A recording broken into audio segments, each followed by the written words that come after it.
When you need mealtime inspiration, it's worth shopping Kroger, where you'll find over 30,000 mouth-watering choices that excite your inner foodie. And no matter what tasty choice you make, you'll enjoy our everyday low prices, plus extra ways to save, like digital coupons worth over $600 each week. You can also save up to $1 off per gallon at the pump with fuel points. More savings and more inspiring flavors make shopping Kroger worth it every time. Kroger, fresh for everyone. Fuel restrictions apply. The Athletic.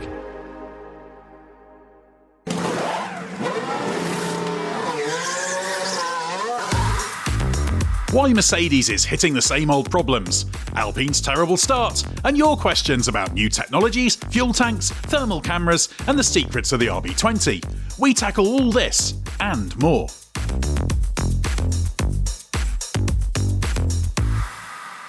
Welcome back to the Race F1 Tech Show. A lot has happened since our last episode, with back-to-back races in Bahrain and Saudi Arabia, and plenty of great technical talking points to get into.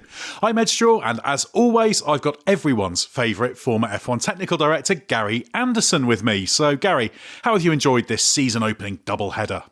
Yeah, I think it's been good. Obviously, two very, very different tracks. Bahrain was one of those tracks where obviously it's very, very aggressive on the tyres. But Saudi Arabia was a bit different. Obviously, it's massively high-speed corners. There's probably only 7 or 8 real corners. I suppose we need to slow the car down and carry corner speed into it, as opposed to just having a car that you can take flat out. So quite different tracks. But in reality, the end result wasn't much different, I suppose, for the cars, drivers, or anything else. I have enjoyed them. I really did enjoy seeing Ollie Berman get a chance in the Ferrari, and I think he took it with open arms. He didn't try to be a hero, which is so easy to do. I mean, he has experience in a Formula 1 car with the Haas a couple of times, etc., and I'm sure he's been on Ferrari simulator, and we know he is good in Formula 2, but he was exceptionally good, I think, especially in that track, getting in there for FP3 and keeping his cool, his calm, collective. He was right on it from the first lap, to be honest. And it'd be so easy there to throw it all away. And the thing that impressed me most was he knew he had to take a few risks here and there during the race, but he took them as calculated risks, which is nice to see. He didn't just throw it down the inside of somebody at a corner where there's no runoff area. Anywhere he did have a bit of a go, he was in a place on the track where there was room to make a little bit of an error. So very, very competent job. Yeah, and always great to see a rookie doing well. Now, our main focus on this podcast is one we've talked about in the past and keeps cropping up, which is the problems Mercedes is still having with this generation of F1 cars. But before we get on to that, first up, the floor is yours, Gary, for whatever technical talking points have grabbed your attention. So what would you like to discuss? Well, I think there's two, really. There is how good Red Bull are, which actually, to be honest, right now, we don't know, is the short answer. Max Verstappen's been on pole twice. He's led the race from the first lap, as such, only dropping back into the strategy area at the last race, but without any great consequences. So I don't think we've really seen the true pace of Max Verstappen in the Red Bull yet. The one we could judge, I suppose, is Sergio Perez. He's had to come from behind, overtake during the race, and get himself up to, on both occasions, second. And he did that handsomely in overtaking other cars that should be competitive. He even had a 5-second penalty in Saudi Arabia and got away with it, basically, at enough of a lead. So it's one of those things where I think we could look at the Red Bull race performance using Sergio, and we know that on a decent day, Max has probably got 3/10 on him on most circuits. So at the end of the day, I don't think we've really judged the true out-and-out Red Bull Max Verstappen pace. We need to see him have a big battle with somebody. I don't think there's anybody there at the minute that can put that big battle to him, or anybody there that's got the car to put that big battle to him. Going down the other end of the scale, we've sort of got Alpine, who are, you could say, internally exploding. They could have shut the factory down and probably less people would have left than have left over the last little while, because everybody seems to be going out the door, especially up the top end of the company. all the technical people as such, one way or another, whether they're being, got rid of or just walked out, who knows? But that's never a good situation to be in. Obviously, you can look at it and you can say, well, it gives them an opportunity to regroup. But you need to regroup, you need to bring in new ideas, because what they've got, with now the management moved on, is the second line of command moving upwards. And there's nothing wrong with that at all, but it's a new job for them. And as I said, in my time, every time you sort of promote somebody from within, it takes them 3 months, maybe even 6 months to get their feet under the table of the new job. So you just have this time lag within the company. And that's really why other people put their top engineers on gardening leave. They try to stop them going to work for somebody else for 6 months. And that's sort of the same as promoting people from within. You still get this 6 month time lag before you can really get new ideas up and running. But unless they actually start that sequence and get a few people organised on contract to join them in 6 months' time, this year's going to disappear on them very, very quickly, and very painfully, I think. The cars, again, 2 different circuits. It was probably a little bit better, I suppose you might call it, in Saudi, as opposed to what it was in Bahrain. But not much. And also then, obviously, Gasly had his gearbox problem on the warm-up lap. And that's never good for any team. It's just demoralising, because obviously it's just something's gone wrong. And they had to retire the car at the end of the first lap. So I don't see any doors opening at the moment for them to move forward dramatically. And, when we're talking about Alpine, we are talking about what should be a works team. We've got up the front, we've got Ferrari, Mercedes, Red Bull. We classify them as three works teams as such. We got Audi coming in 2026, which again will be a works team whether it likes it or not, because they're going to manufacture their own stuff. And we've got Alpine Renault, which is it's a works engine and a works car as such. So they're responsible for all of it. And really and truthfully, they're not doing the job of a small team like Haas. Haas has just got their head down, and they're trying to do a better job. And they are improving. Just the smallest team in the pit lane now, to be honest. And really need to take stock of all that, because there's something badly wrong with the direction they're trying to go in. And in terms of trying to understand what's gone wrong, we know one of the big problems was failing the lateral impact test on the monocoque. That's the primary reason why the car's overweight by as much as 11 kilos. So a significant time loss, even if it's a bit less than that. And as far as I understand that, they designed the monocoque with some weight-saving measures. So there's some parts within the structure that weren't solid carbon fibre.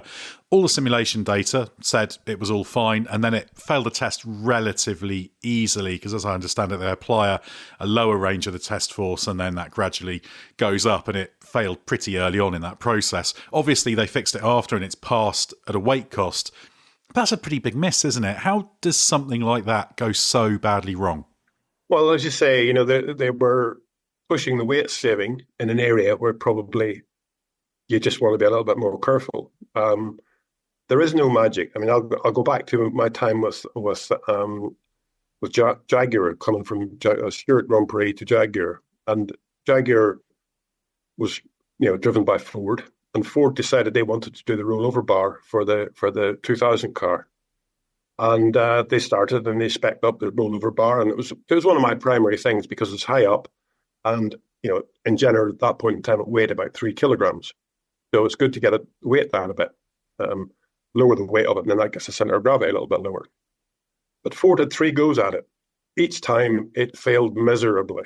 It just didn't actually stand up to half the load, basically.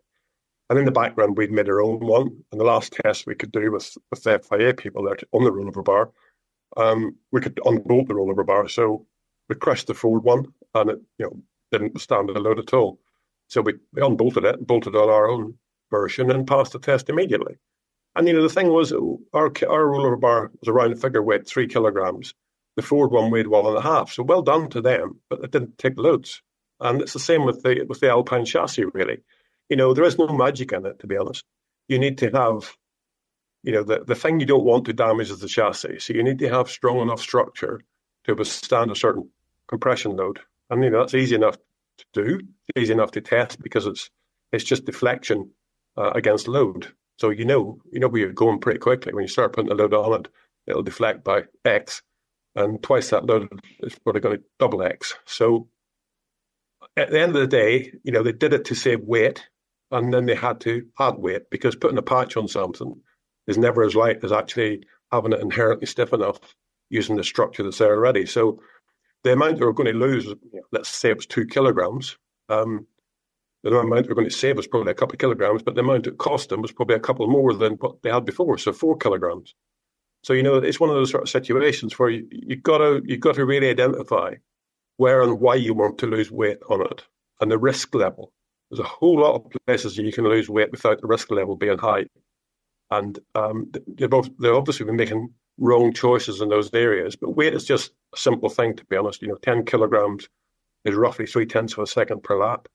So there is no, we'll get more downforce and overcome that or whatever. There is no solution to it.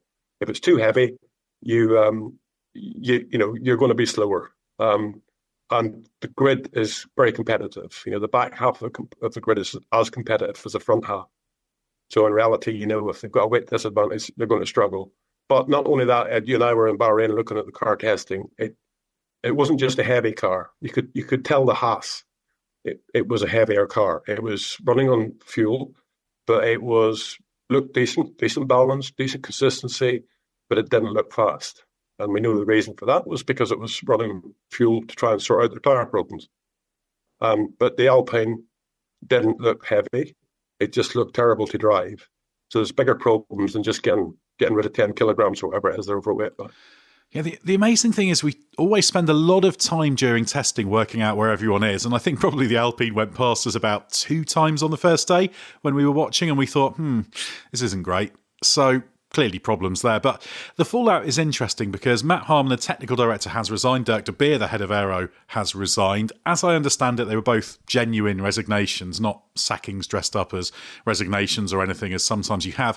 And that raises some big questions, because you can either blame the senior personnel for not being very good and failing in their jobs, or you could look at this team and say, well, hang on a minute. We've had multiple leadership changes. There have been technical leadership changes, and there's lots of good people throughout that team, yet they keep underachieving. So to me, that hints at a team that isn't equipped as well as its fellow works teams. Now, okay, they should absolutely be doing better than what they're doing now, no question. But it makes me think of what Pat Fry, who was the chief technical officer there, who's now at Williams, and what he said, because he said he didn't believe that the ownership, so that meant Renault itself, had the ambition to do better than fourth. So it makes me wonder if it's not just people underachieving, it's a whole team that hasn't got what it needs to do as well as it should do. And maybe they've almost overreached with the car and they just can't do what they feel they need to do. And they just thought, this is pointless, off we go. Yeah, I mean, I don't disagree with that statement at all. Pat Fry, what he said about it is probably very, very true. They don't have the big vision. And I think, that's what happened last year with Otmar as well. I think he was pushing to bring in people, and they were saying, no, we're okay. I don't know whether it's just the amount of money they have, whether they're lacking in budget. They brought in 200 million or something last year from various sports sponsorship. So they publicly said that we want money, and they went out and got money. So, they shouldn't have a short-term financial problem. So I think, for the guys that have just left now, you get to a point where you bang your head against the wall, and you just cannot get through to the people that really make the decisions. And that's what disappoints me a lot about the upper management of some teams. They're not there to help you. They're there to stick a knife in your back if it goes wrong. Sometimes you need an arm around your shoulder that isn't carrying the knife, and give you a bit of a cuddle to say, look, come on, chap, we know you can do it. Let's get our head down and see what it is we need to do, and we'll back you 100%. So I don't disagree with them. I'm sure they did sort of say, look, enough's enough. I'm not seeing a light at the end of the tunnel here from the upper management and the investment and the vision and commitment. So, yes, they probably walked out because of that. But no matter what the reason is, that creates turmoil, and it means a regroup. And as I say, to regroup, bring on your own people, puts a time lag and everything, because somebody has to move into a new decision-making desk. And that puts a time lag, as I say, into it. And even if you bring in other people, it'll put a time lag into it. There's very few people that could come in, top-end people could come into a place like that and stand in the middle of the workshop and point the finger and say, it's that. We need to fix all that, end of, and you got to back me up. Because if the management isn't backing them up, then they wouldn't get the backup either. So it's a circle of events, and it all starts at the very, very top.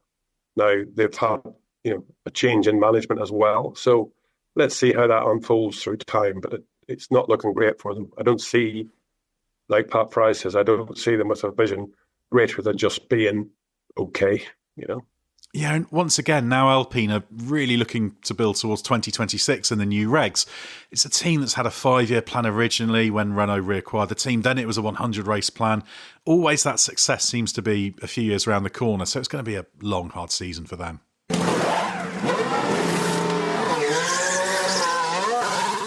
Let's head now down the all-too-familiar path, not just for us here on the Race F1 Tech Show, but also the team itself, and that's the troubles for Mercedes on the Jeddah circuit.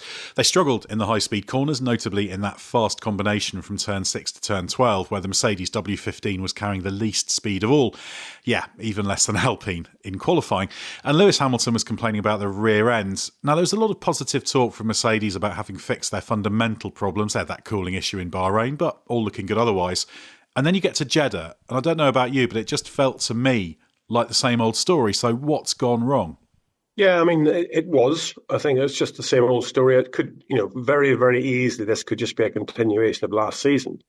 And the worst thing for them is that, other people have made a little bit of progress, moved forward a little bit. And at best, Mercedes have stood still. They might have bettered themselves a fraction, but, at best, they probably stood still. I mean, if you take it, what was it? George Russell was seventh on the grid, but it was 0.9 of a second of Verstappen. And Lewis Hamilton was eighth on the grid, and he was the second off Lewis Hamilton. So both cars are in the same ballpark. They may have different setups on them, and Lewis might have run a higher downforce rear wing and stuff. But they're within a tenth of a second of each other, so they're not too far away. And we know that again in Saudi, you can run high downforce or low downforce, and probably just about do the same lap time. The big problem is in the race. That it's always a problem if you got the high downforce and you're stuck on your own. But we did see that Lewis and Piastri, competing, and Piastri having the DRS behind Lewis, and he couldn't get past Lewis. So Lewis wasn't slow down the straight, but I have to say the McLaren just doesn't make good use of the DRS, so they've got work to do there. But going back to Mercedes, in the race, Russell ended up 40 seconds behind Verstappen, a 50-lap race. So, it's the same 0.9 of a second per lap in the race.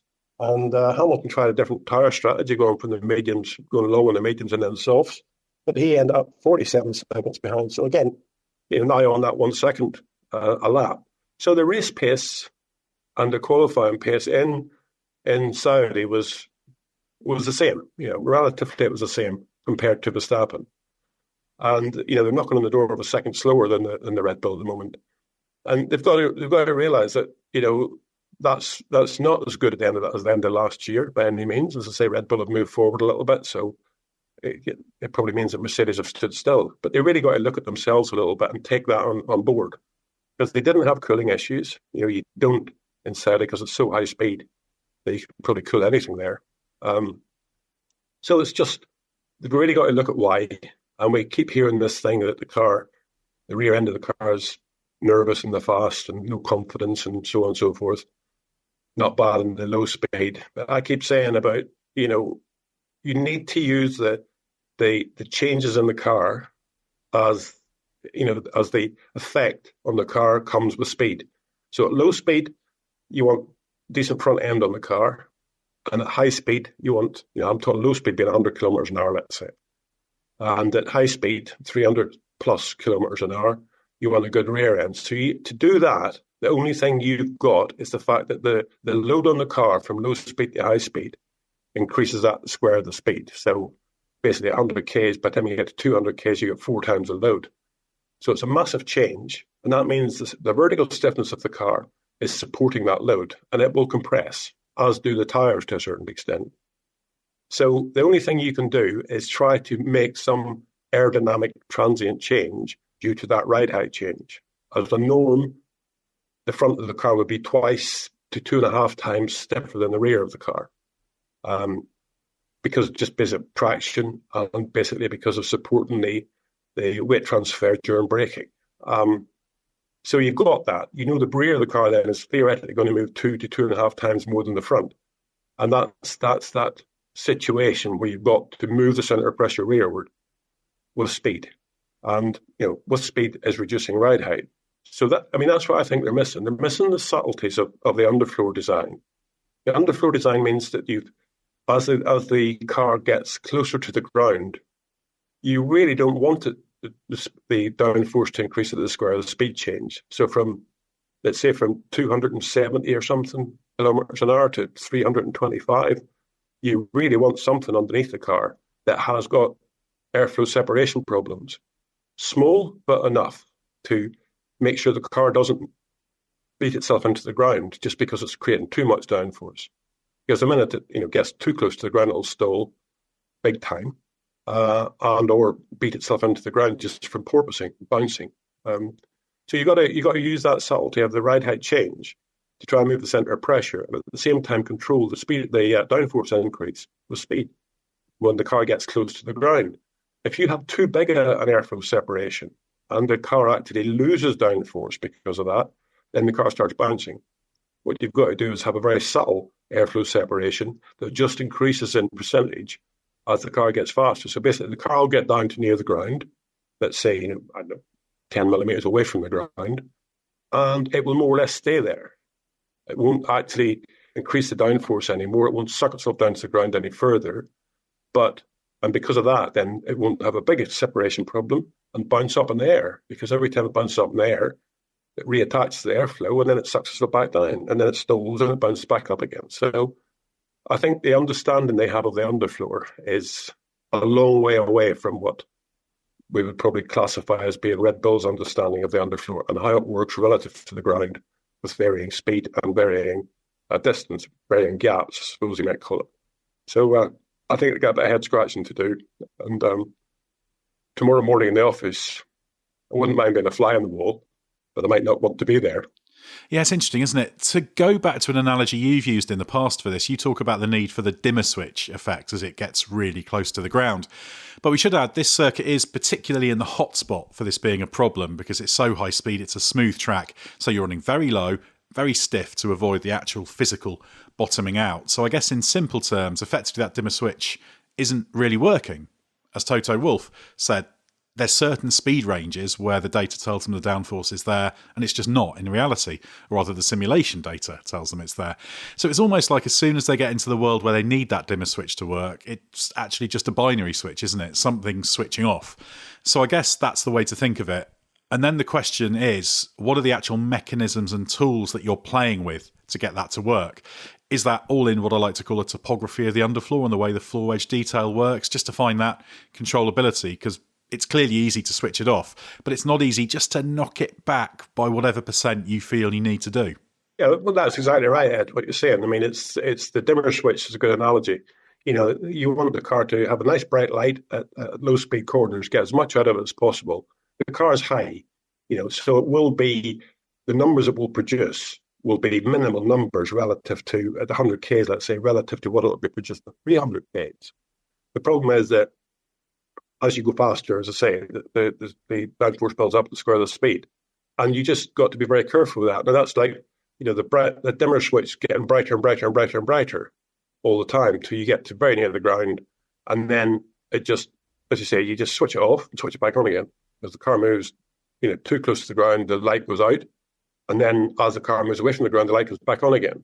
And you do that, just every, 100th of a second. And that's what bouncing is. It's going up and down, just the light coming on, going off, light going on, coming up.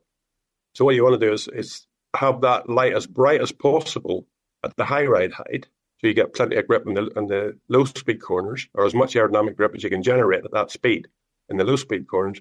And then as the car gets closer to the ground, you just back it down a little bit, dim it down slowly as you go along. You get to a certain point where, the light is barely on, And if you use the light as as a sort of indication as to the amount of downforce you're generating extra because of the speed, the light will get to a point where it's not changing at all. Whereas with the Mercedes on the floor, to me, it's getting brighter, every tenth of a second, and going out, brighter, out, brighter, out, brighter, out, and the thing just bounces along the road. It all comes from porpoising. I mean, bouncing's a strange word. Porpoising is really what sets it off. It is an aerodynamic change that's bigger.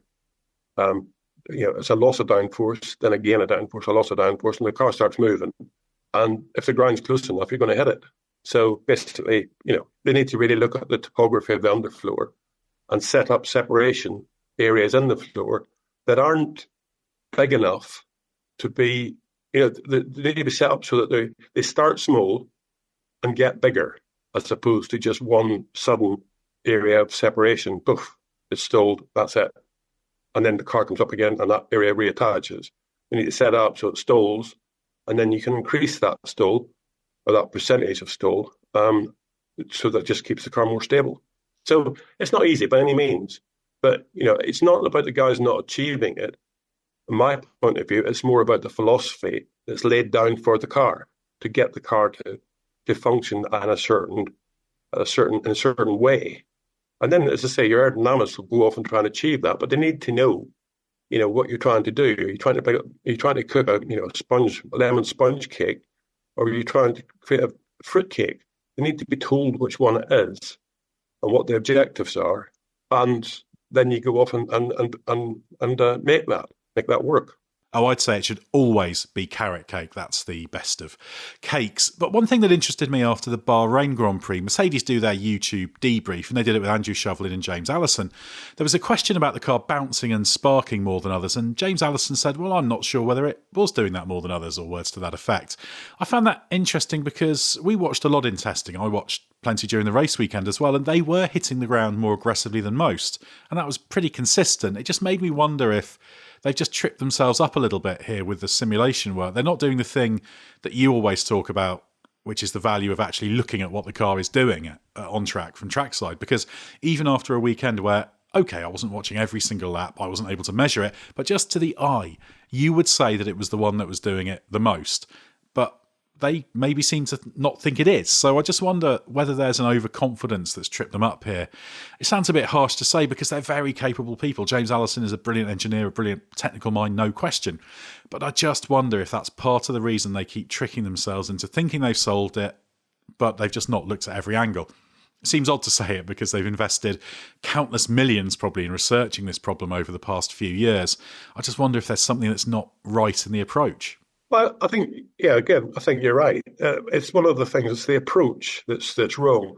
The facts don't lie. You're never, it's very, very seldom you'll find that, a change of rear spring or a change of the front anti-roll bar by, 5% or 10% stiffer or softer or whatever is going to, switch the car on.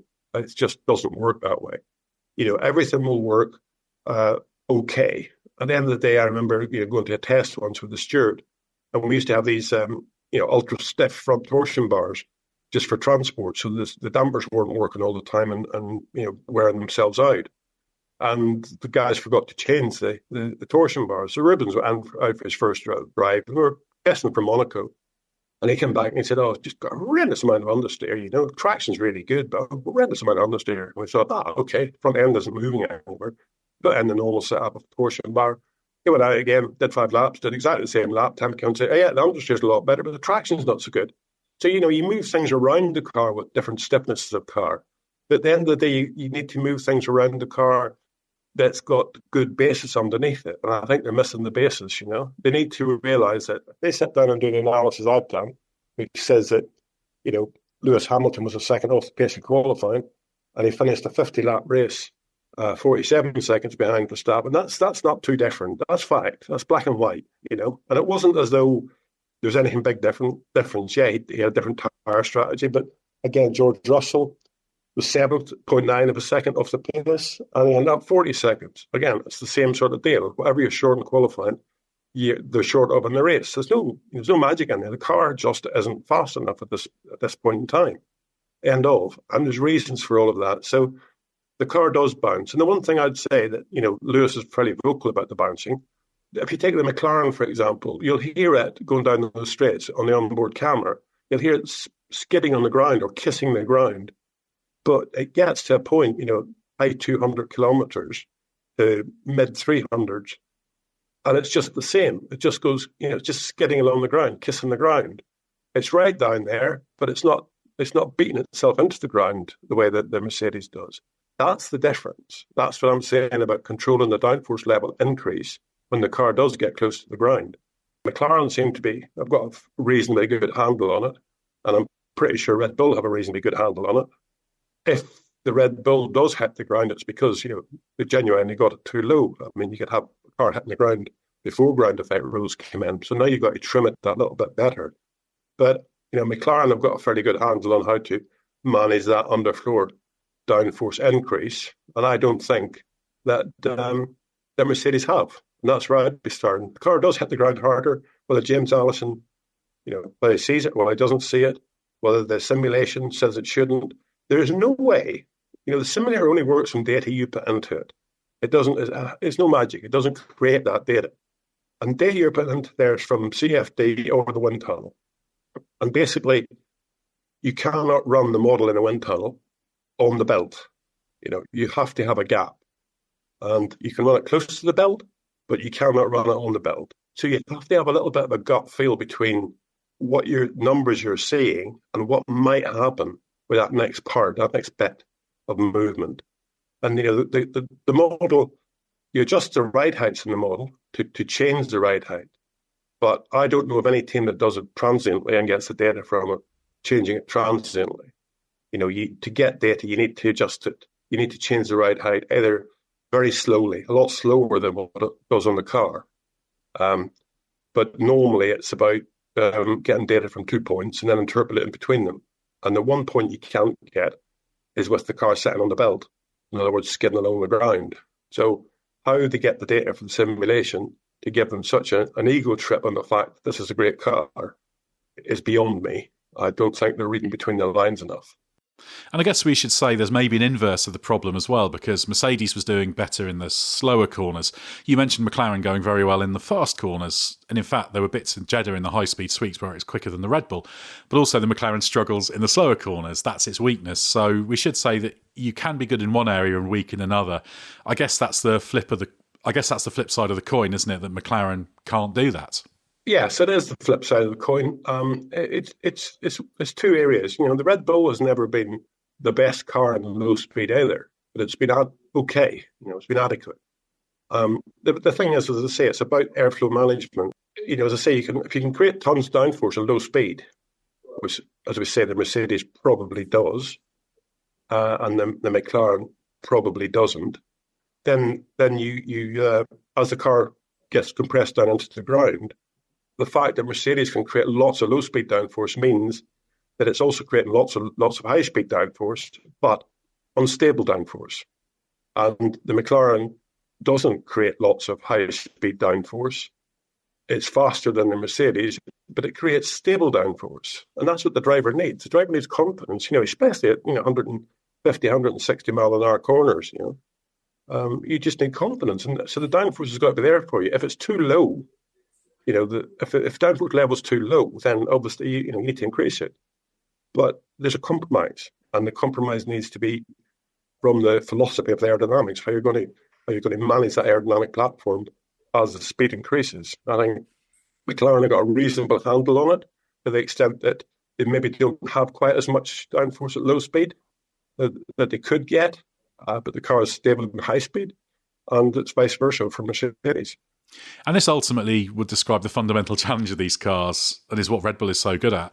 I guess if you were in the position that Mercedes is, and you've been chasing this for years, and they've made a step this year in some areas, it's got to be really frustrating when you find yourself stuck. You've got everything in terms of people, facilities, budget, but you just know there's something fundamental you're missing, but you've looked for it so much that you probably can't work out where else you need to try to understand it. It is a difficult one. The big problem is being honest with yourself, I suppose, the best way of putting it. You've got to be honest with yourself. And, sorry, no disrespect to James Allison, but to stand up and say in a debrief that the car doesn't suffer from bouncing any more than the other car is wrong. That's not being honest with yourself. It does. We can all see that. Lewis Hamilton complains about it. It's easy as an engineer to say, oh, yeah, but everybody else has got the same problem. Yes, it's true. Everybody does have the same problem, but they get on top of it a little bit better. So it's one way or another, you've got to have a good base car underneath you that gives the driver confidence. And then the downforce levels up or down, yes, it'll be a little bit different, and that's what gives you the 0.2 of a second. But, you can get out of a car having finished 7th, 8th, or whatever in a race and say, yeah, that was good, it was good to drive. A lot of people will do that. That means the car is where it is. It's giving the driver confidence. It's nice to drive. Right, now you got to just go and make it go faster, which is obviously more downforce or less drag or whatever it be. So that's the thing about it. If you get out of the car 7th, 8th, the rear end was just so unstable, blah, blah, blah. That's a problem you've got to fix. And that's where Mercedes are. They've got the problem. They've now got to identify where it's coming from and resolve it. I would say, the beginning of Europe is when we can judge whether they're capable of doing that. They haven't been for 2 years and a bit right now. So it's one of these sort of situations where they've had glimmers of hope up here and there and here and there. And if you look at the Friday practices, they jump in the car, go out there, both in Bahrain and in Saudi, they're up there, and then they deteriorate as the weekend goes past, whereas the others get better as the weekends go past. They need to look at why that happens. Are they calling themselves by running the car lighter at the beginning, just to try and sort of see if the car is better, or are they not? What are they doing that means that they don't go forward on the weekend? Why are they so good on the Friday relatively, and yet drop away? So anyway, they've got to go back and head scratch a bit. And as I said, I wouldn't mind being a fly on the wall in the office, listening to it a bit. But I would think, in my opinion, if it was me and I had the wherewithal that Mercedes have got, I would have thought there'd be something coming for the European races that would be significant. And that would be when I think we can more or less judge them as to whether they've taken this new concept that they've got, visual concept that we see, I suppose you might call it, and identified the deficits and got on top of it. Because that's all you can do. What you've got, you've got. Where you are, where you are now. And it's now on a second of the pace in Saudi. And you just got to fix that problem and get some bits on the car. And you've got probably another 2-3 races before that'll happen. So, I'm interested to see what happens when they hit Europe. I guess the one positive is at least it's stuff that can be changed. It's not the fundamental architecture. It's a question of understanding rather than spending money on building major new bits. Yeah, I call it the philosophy of the aerodynamic package, what it sort of sets out to achieve. Because you can just blindly go on building aerodynamic components, but you've got to make better aerodynamic components. You've got to fix a problem, you've got to identify the problem, and then you've got to head in that direction.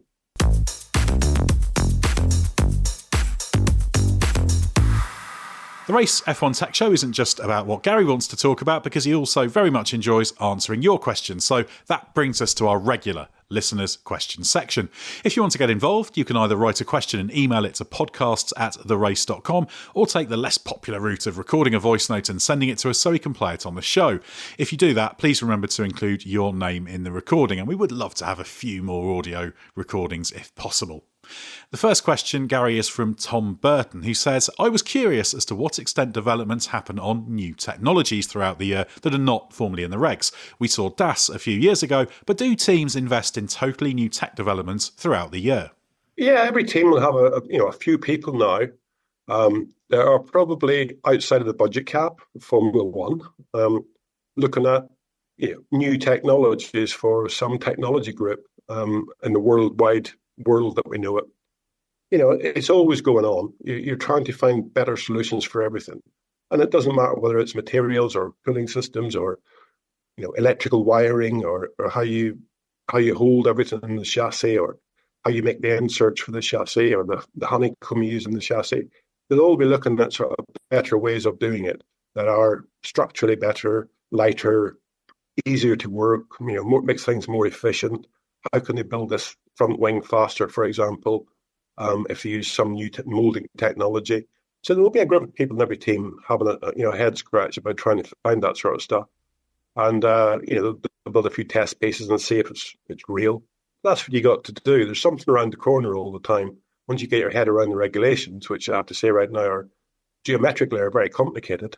But, once you get your head around that, then you go off and, you try and find that grey area like DAS was, I suppose you might call it, and try and see if you could exploit it to help you. We talk about DAS like it was be all and end all, but it was invisible in the end, really, to be honest.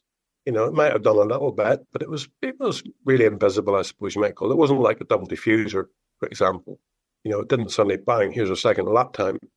It was a different deal altogether. So you've got to find something that you can spend your money on that is beneficial to the car's performance, and that's the big decision. So the big group of people researching it, then bring it to the head honcho and saying, like, what do you think of this? I think we can make a radiator here that's half the weight, cool twice as well. And the guy will pat you in the back and say, well done, chap. But it's going to cost me $2.5 million to put a radiator in the car. So that might be out of reach. I know it's great stuff, but there's limitations to everything. And I guess there's also the element of the regulations that perhaps mitigates against introducing something that is a brand new technology during a season. Because if you look at the rules, I forget the wording, but there's a new technology clause, isn't there, where they say if you bring in something that's new, that's not illegal by the rules, you can use it for the year, but we reserve the right to then ban it for the following year. And DAS was banned under that. So it wouldn't be in your interest to deploy something 5 races from the end of the year if it was a new technology or a new idea. So I guess that the rules as they are today do slightly encourage you to, if you're going to drop something like that, do it at the start of the season. You think, right, we'll get a year out of this at least, even if the FIA doesn't like it, provided the rules as written say it's legal.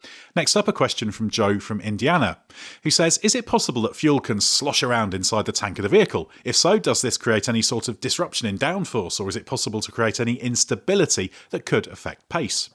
The fuel doesn't really slosh around inside the tank. Since Romain Grosjean's incident, I believe that there is now a foam baffling that has to be inside the tank so that the fuel doesn't create a surge against the rear bulkhead and break the rear bulkhead out of it in an impact like that. It always used to be that there was foam in the tanks, and the foam went away and the tanks got baffled. So you had lots of baffling inside the tanks to collect the fuel in certain areas.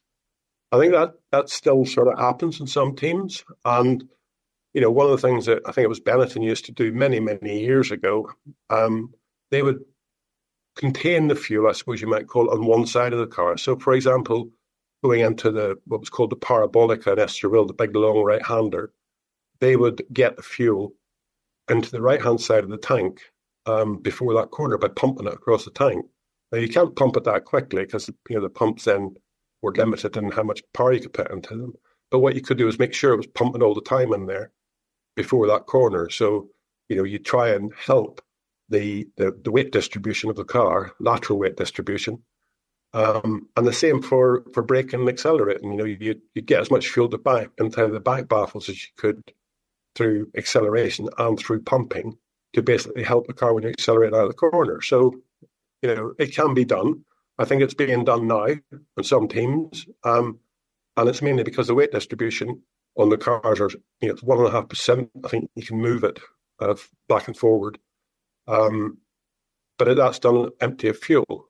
So really the fuel tank, its shape, its position, and where you try to contain the fuel as the race progresses is pretty important to tyre degradation. Obviously, all the cars start more or less full, probably knocking on the door of 100 kilograms in a 110 kilogram fuel tank. But as far as that fuel comes down, where do you let it go? Do you just keep it in the bottom of the tank? Or do you get it tucked into a baffle just in a V behind the driver's seat so it's more forward? Or do you have it in the back in a V near the engine so it's more rearward? That's the sort of the levels the team goes to try and help the tyres during long runs and during the race basically, so that you just end up with a better balanced car if you can manage the fuel. Yeah, it just shows some of the invisible details of these cars. Absolutely remarkable. The next question we have comes from Niels, who says, a friend of mine was hired by a Formula E team with a thermal camera to take pictures of other Formula E cars. Do Formula One teams do that too? Or is the thermal part much more interesting for a Formula E team? No, it's interesting for everybody. One of the things would be looking at, doing exactly the same thing, taking pictures of the side pod, because you'll pick up the hot spots where the radiator is, where the cooling is operating best. The detail of it, where the exhaust pipes are, how near they are to the radiators. There's sort of heat distribution that's underneath the body, I suppose you might call it. It's always difficult to get at the right time. Obviously, no matter how good your thermal camera is, it needs to focus for a little while to get itself to respond to it. So it's very difficult to get that at 300 kilometers an hour. But it's more or less in the pit lane or leaving the garage or coming into the pit lane that you get a decent picture of the thermal image underneath the bodywork of the car. But yes, it's done because the teams want everything they can get from other teams, just to get as much information as possible. I mean, I'd say that a front end team will go back to the factory tomorrow morning, and they'll probably have 10,000 pictures of the other cars, every little bit detail, landing on the desk, and there'll be a few people there to scan through them and take out the things that show some interest. Not they're going to copy it, but you just want to look at it and see, why did they do that? What's the point in that? They'll be looking a lot at those inlet ducts and what's up there on the Red Bull, what they're there to cool. They'll be looking at that because if you're cooling something, it has to be hotter than the rest of it. So if there's nothing in that duct at the top, for example, then you'll pick it up with a thermal camera. So yeah, a lot of skullduggery goes on in Formula One. I mean, 10 times what happens in Formula E, I think. My favourite is always when you hear stories of people who work for one team, if they spot something that they think another team believes is secret, they like to send their little spy shots to them and say, oh, look what we've spotted. There's always fun and games going on there because, of course, everyone knows everyone else. And the final question comes from JG Propone, who says, looking at the new RB20, do you think the channels behind the driver with the cooling inlets inside act as some kind of blown diffuser or blown beam wing? So we're back to this question of what's going on under the skin of the Red Bull. Well, I think there's a lot going on, but under the skin of the Red Bull, and far more than what people imagine. But taking those little ducts in isolation up there, that area of the car, if you can imagine, as years have gone past, and we were at Jordan, were one of the first to do it with what we called sort of the undercut airbox intake. So that basically you had the headrest and then the airbox was undercut, so that there was room for the flow off the top of the driver's helmet to have somewhere to go around the sides of the engine cover. And the blockage in the inlet system, because we were running with normally aspirated engines at that point in time. So you had a boost pressure by pressurizing the airbox, but it could only handle a certain amount, like 30 millibars or something we could get in the airbox. And then the air would spill around the sides of it. And at that point in time, it used to affect the driver's helmet, buffeting, push his head forward. So again, it's one of those areas where you've got reasonably turbulent air coming off the driver's head. It's a thing that's moving all the time from left to right a bit, so it changes the flow along that headrest area. So putting the inlet ducts there is probably quite a reasonably efficient idea, and the fact that it's not being used for anything else. It has a valley between the halo, where it joins into the chassis and the headrest as such, so that it's sort of a fairly hidden inlet duct. And they do have cooling there, and it does go out the back of the car, like everything does. But once the airflow's gone through a duct like that and gone through a radiator, it's had the energy knocked out of it, and the velocity is reduced dramatically. So it really wouldn't do you much good to try and produce downforce from the beam wing especially. It wouldn't do any harm in the diffuser, but it would, it's one of those areas where you want the diffuser to be pulled as hard as possible on the floor, the underfloor. So anything you put into there would, in effect, reduce that suction effect that the diffuser has on the underfloor. So it's to me, it looks like just finding areas for the inlet of a cooling system as practical as possible with the minimum amount of deficit to the downforce levels. Because any hole you open up in the front of the car looking forward, or hole you open up the back of the car looking backwards, will be a deficit to downforce levels. And you can run around the car looking for that to try and find the minimum deficit, I suppose, on the downforce level for the maximum cooling. As always, thanks very much for your questions. And remember, if you have a tech question for Gary, you can submit it to podcasts@therace.com. That's podcasts@the-race.com. Thanks to Gary for your answers, and thanks also to everyone listening. We're nicely in sync with the F1 calendar for now, so our next episode will be released after the Australian Grand Prix. So join us then for more from Gary.